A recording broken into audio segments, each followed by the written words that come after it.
So I've mentioned a couple of times about HDR video and bit depth maybe, and one shot being higher quality than the other. Today I want to look at why I was saying those things. So we're going to look at bit depth, particularly the difference between 10-bit and 8-bit.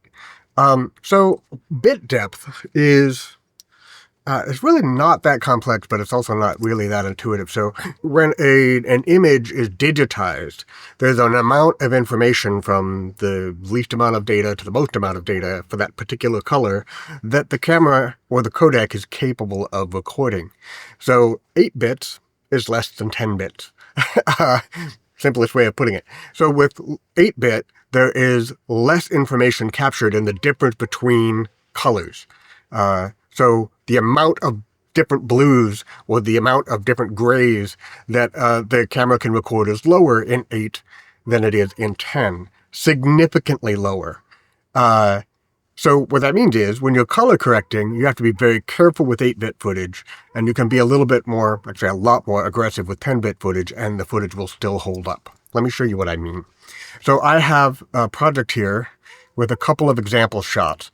These are from a recent trip up to a remote village in Alaska. So we're flying in, and in this image, right, there's a lot of white, there's a little contrast in the village, and then there's a lot of blue in the sky. The difference in bit depth shows up really easily in the blues. And then in this image, wow, there's just like no contrast at all. So we're going to have to pull contrast out of it. And these are from two different cameras. This one is a DJI Action 3, which for some reason I had set at the 8-bit footage instead of, I think it has 10-bit available, but it was set at 8. And this is my Galaxy S23 Ultra, which was set at 10-bit. And we can double check that here in the media pool. If you look at here, this is the DJI, and the bit depth is 8. Here is the Samsung, and the bit depth is 10. If you don't have the bit depth column, you can right click on the columns up here and choose which ones you want to see. So DJI is 8 and the phone is 10. And a way to remember that as we're going through this is that the one that's blue is 8-bit and the one that's nearly featureless is 10-bit. So let's start playing around with these, and we'll start with the 10-bit footage. Let's first look at it full screen here, and you can see this is nearly featureless, right? There's some contrast in the ground, but when you get to the sky, it's just this mass of gray. So let's start changing that. So I am going to turn the gain up a little and the lift down a lot.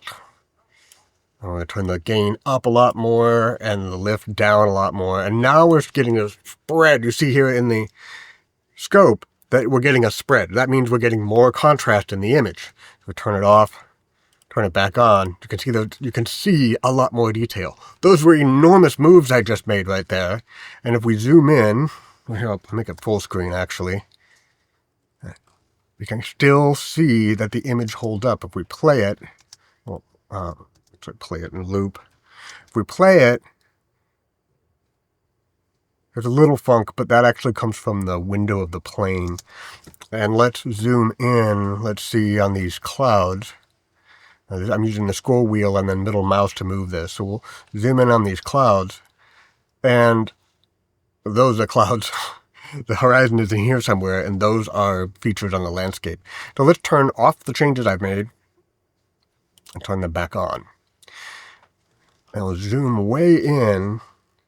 Now we're starting to get into kind of pixelation from zooming in too far, but really the details that are available hold up. Now let's switch to the 8-bit footage.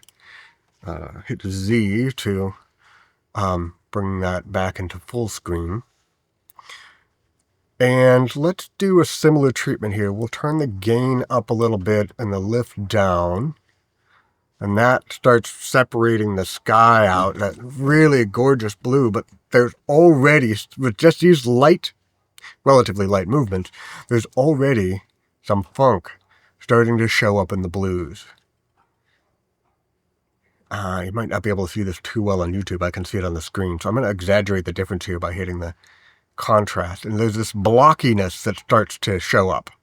And that blockiness in the 8-bit footage is because the 8-bit footage it does not have the technical capacity to record the subtle differences between those various shades of blue in the sky.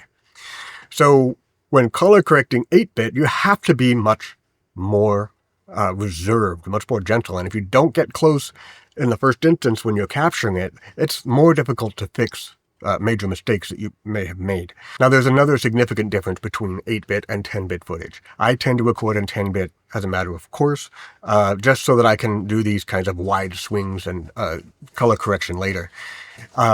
But if you are using the free version of Resolve, the free version of Resolve does not allow you to use 10-bit footage. You have to use 8-bit. So if you're using the free version, that's decision made. If you're using the studio version of Resolve, then it's up to you whether you want to save the space. 8-bit files are considerably smaller. 10-bit files are considerably more versatile in post-production like this. It has a lot to do with whether you want to use manual settings, how carefully you want to babysit the automatic choices that the phone makes for you or the camera makes for you.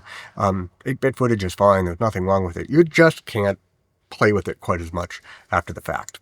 Anyway, that's a quick look at bit depth and why it matters for us for a couple of reasons, both color-wise, post-production-wise, and which software you're using.